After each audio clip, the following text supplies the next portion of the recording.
اعوذ باللہ من الشیطان الرجیم بسم اللہ الرحمن الرحیم یا ایہا الذین آمنوا کتب علیکم الصیام کما کتب علی الذین من قبلکم لعلکم تتقون۔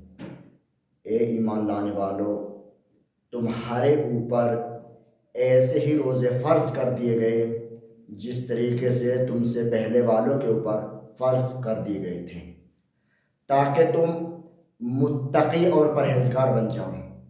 یعنی اس کا مطلب یہ ہوا کہ روزہ انسان کو متقی اور پرہیزگار بنا دیتا ہے۔ اب کہا یہ جاتا ہے کہ بھئی روزہ کسے کہا جاتا ہے؟ کہا کہ نماز فجر سے لے کر نماز مغرب تک بھوکا رہنے کا نام روزہ ہے۔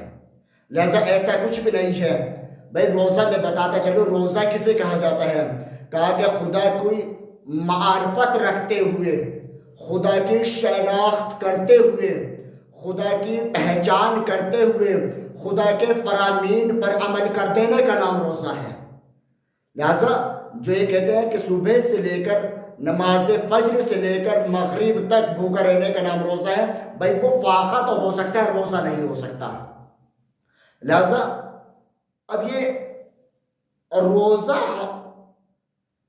کیا ہمارے شکم کا روزہ ہوتا ہے؟ ایسا کچھ نہیں ہے۔ روزہ ہمارے تمام اعضاء اور جوارح کا ہونا چاہیے۔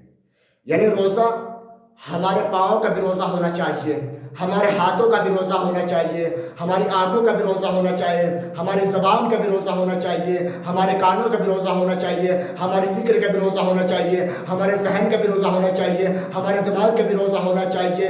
یعنی یہ کس معنی میں ہونا چاہیے؟ کہ ہاتھوں کا روزہ اس لیے ہونا چاہیے کہ ان ہاتھوں سے کسی کو اذیت نہ پہنچے، ان پیروں سے کسی کو اذیت نہ پہنچے۔ ہمارا آنکھوں کا روزہ اس لیے ہونا چاہیے ان آنکھوں سے کسی نامحرم کو نہ در کیا جائے، کسی نامحرم کو نہ دیکھا جائے۔